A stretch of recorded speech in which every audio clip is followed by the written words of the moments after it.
بیٹھے مجھے تو کچھ نہیں ہوا. کچھ بھی نہیں ہوتا جب تو موت کا وقت ایک مقرر ہے. قول خالد بن الولید حين حضرت الوفات لقيت قضا وقضا زحفا فما في جسدي شبر الا وفيه ضربة بسيف اور رمية بسام اور طعنة برمح وها نموت على فراشي حتفا في كما يموت البعير فلا نامت اعين الجبناء. جب میں حضرت خالد بن ولید کے مزار پر نروار پر حاضر ہوا، حاضری دینے کے بعد میں نے دیکھا تو ایک وہاں کتبہ لکھا ہوا تھا کہ یہ بات خالد بن ولید نے اس وقت کہی جب دنیا سے جانے لگے. کیا کہی کہ میں بڑی بڑی جنگوں میں حاضر ہوا اور وہاں تماشا دیکھنے کے لیے حاضر نہیں ہوا. میرے جسم پر ایک بالش جگہ بھی نہیں بچی جہاں تلوار اور تیر اور نیزہ نہ لگا. میرا جسم اسلام کے لیے چھلنی ہو گیا. یہاں لکھا ہوا تھا. اور فرمایا اب میں بستر پر مر جاؤں گا جیسے اونٹ اپنے جو ہے وہ جگہ باندھا ہوا قلعے پر باندھا ہوا مر جاتا ہے. اب میں نے ایسے مرنا ہے. اس موت کو تو میں نے بڑی بڑی جنگوں میں تلاش کیا، ادھر تو نظر نہ آئی. آج خالد کو کمزور سمجھ کے آ گئی. پھر آخری جو جملہ تھا وہ عجیب ہی تھا. فرمایا فلا نامت آیون الجبنا، شالا بوز دلاں کدی نیند نہ آوے.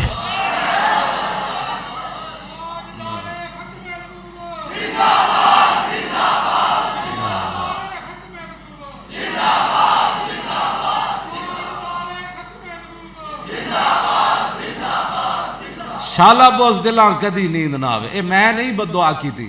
اے خالد بن ولید جرجا رومی سپہ سالار تھا نا، اس نے گھوڑا دوڑا کر ایسے خالد بن ولید کے گھوڑے کے گردن کے برابر لے آ کر کھڑا کر دیا. ان کا سپہ سالار تھا. 6 لاکھ فوج تک تو ہے، 3.5 لاکھ تو پکی ہے. اس کا وہ سپہ سالار تھا. اس نے گھوڑا دوڑایا جنگ یرموک میں اور خالد بن ولید کے گھوڑے کے گردن کے برابر آ کر اس نے کھڑا کر دیا. وہ کہنے لگا خالد میں نے سنا ہے کہ آزاد آدمی جھوٹ نہیں بولتا، اور میں نے سنا ہے کہ فإن الکریم لا یخادع، جو انسان کا بچہ ہوتا ہے وہ دھوکہ نہیں دیتا، کریم آدمی دھوکہ نہیں دیتا. تو میں نے گھوڑا تیرے گردن، دونوں گھوڑوں کی گردن ایسے برابر ہو گئی. خالد بن ولید کے سامنے وہ سامنے لے آیا. کہنے لگا میں نے آپ سے ایک سوال پوچھنا ہے، اگر آپ اس کا جواب دیں. ایک تو یہ کہ آپ نے جھوٹ نہیں بولنا، آزاد آدمی ہیں آپ، غلام جھوٹ بولتے ہیں. اور دوسرا کریم آدمی دھوکہ نہیں دیتا. یہ نہ ہو کہ میں بات کروں آپ میری گردن اتار دیں. میں آپ سے ایک سوال کرنا چاہتا ہوں. انہوں نے کہا بتاؤ. انہوں نے کہا سوال یہ ہے کہ کیا اللہ تعالیٰ نے آسمان سے تلوار اتاری تمہارے نبی پر، اور وہ تمہارے نبی نے تلوار تم کو دے دی اور تم اکیلی لاکھوں کا لشکر الٹا دیتے ہو؟ وہ تلوار اللہ نے آسمان سے تمہارے نبی پر اتاری؟ فرمایا نہیں، ایسی تلوار تو کوئی نہیں حضور پر اتری. تو کہا کہ پھر تجھے کیوں کہتے ہیں سیف اللہ؟ تو فرمایا مجھے رسول اللہ نے فرمایا خالد سیف من سیوف. تو اور لبیک یا رسول اللہ. ذاتی نعرہ میں پہلے بھی آپ کو کہتا ہوں کہ یہ تو ان کا ہی کرم تھا، ہمیں صبر، ہاں رہے صبر سے، ورنہ تو ایک دن بھی آدمی ایک جگہ بیٹھے بیٹھے 24 گھنٹے ایک ہی جگہ پر بیٹھے رہے بندہ، ایک دن بھی نہیں نکلتا. تو وہاں ان کا کرم ہی تھا کہ ہم بیٹھے رہے. شالا بوز دلاں کدی نیند نہ آوے. کیوں جی میں تو نہیں نہ کہہ رہے فلاں اے تے خالد سیف. فرمایا حضرت سیدنا صدیق اکبر فرماندے سن جزت النساء ان یلدن مثل خالد بن الولید. سیدنا صدیق اکبر خالد بن ولید نو ویکھ کے فرماندے سن ماواں قیامت تک بانج ہو گئیاں، خالد جا پتر ہن کسے ماں نے نہیں جمنا. انما خلقہ اللہ عزا للاسلام وللمؤمنین وذلا للکفر وشتاتۃ شملی. حضرت خالد بن ولید فرماندے سن اللہ نے خالد کو پیدا ہی اسلام کی عزت کے لیے کیا اور مسلمانوں کی عزت کے لیے کیا، اور کافروں کی ذلت اور کافروں کے لشکر کو تتر بتر کرنے کے لیے پیدا. یہ حضرت صدیق اکبر فرماندے سن حضرت خالد بن ولید دے بارے. تو اس واسطے یہ ان کا جملہ ہے جو آپ کے مزار پر لکھا ہوا ہے فلا نامت آیون الجبنا، شالا بوز دلاں کدی نیند نہ آوے. اے خالد بن ولید ہو جی کی ہو گیا جی، ہو جی، ہو جی، ہو جی چھاپے پہ رہا. بھی چھاپے پہ رہا تو کوئی جرم کیتا تو ہیرون بیچتا؟ ڈرے تو او جڑا ہیرون بیچتا، ڈرے تو او جڑا بدکاری دے اڈے کھولی پھردا، ڈرے تو او جڑا دو نمبر مال بیچدا ہے، ڈرے تو او جنے سمگلنگ کیتی، ڈرے تو او جڑا ملک دے خزانے لٹے جنا. تو کیڑی گل تو پوچھڑ کانڈ تے رکھ کے نسی پھردا؟ کی ہویا بھی تو کہا جی میں لبیک کے ساتھ ہوں، بتاؤ میں نے کوئی قتل کیا ہے، کوئی جرم؟ حضور کا نام لینا جرم ہے. فلا نامت آیون الجبنا، شالا بوز دلاں کدی نیند نہ. میں خالد بن ولید دی گل کر رہا ہوں. شالا بوز دلا خطر تابو تمہارا امتحان است اے یارے ممکنات جسم و جان است. اقبال کہندا خطرے دے ویلے تو پتہ لگدا ہے جڑا کیڑا سی تے لمما کیڑا پیا گیا.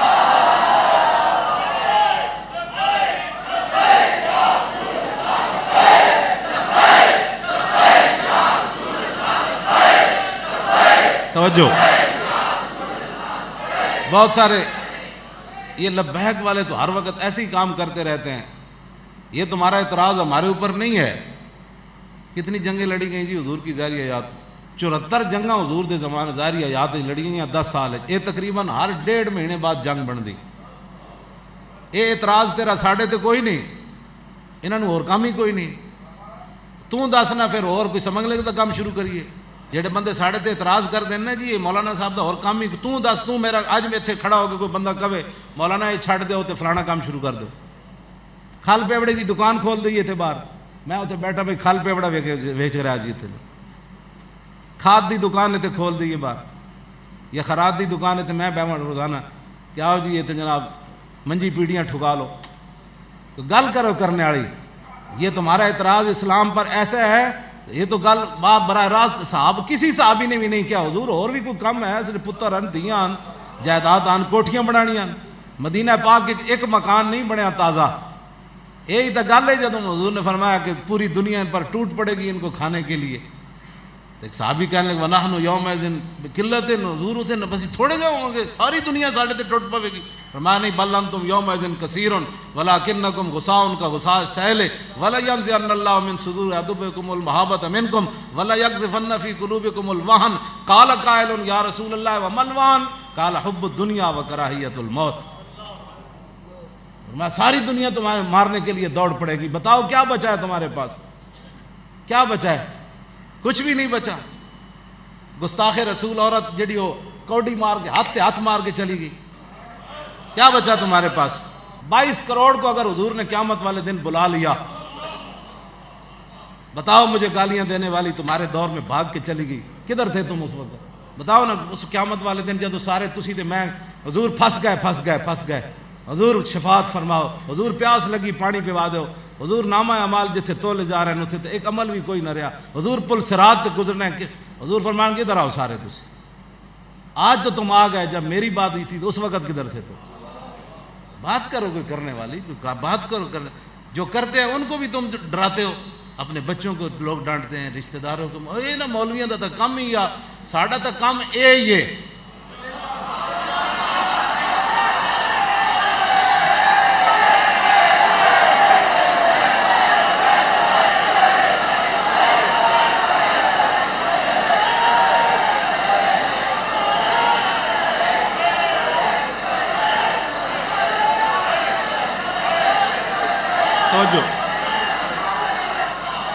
توجہ. یہ کوئی باتیں کرنے والی لوگ باتیں کرتے ہیں ہمارے خلاف, ایسی بیٹھ کر اپنے تبصرے کرتے ہیں نا. مولویاں تو اور کام ہی کوئی نہیں. تم ساری ڈیوٹی لے, جو پڑھے ہو تو کرنا ہے. خباسنی حضرت زید بن ثابت کہتے ہیں یہ عرضہ اخیرہ کے مشاہد ہیں. کیوں جی؟ عرضہ اخیرہ کے یہ مشاہد ہیں. اب اس لفظ کو بھی سمجھنے کے لیے جی کہتے ہیں جی مولویوں کو کیا پتہ ہے. میں کہا تم یہ لفظ دس دینا کدھر, اچانک میں پوچھنا تیرے کو ایک لفظ پوچھ دینا کدھر. ٹی وی تے مینوں بھی سدن فون تے تو بھی میں ایک لفظ صرف تیرے کو پوچھاں گا, تو کہنا مولویوں کو دین کا کیا پتہ ہے؟ مولویوں ہی کو تو پتہ ہے دین کا. اے بڑے مجمع دسو جی عرضہ اخیرہ کس کو کہتے ہیں؟ بڑے مجمع جو میں نے کو اٹھ کے دسے بندہ, اے علماء تو علاوہ مولانا بندہ اس لفظ کا پتہ بھی نہ ہوئے بندے نو عرضہ اخیرہ کس کو کہتے ہیں.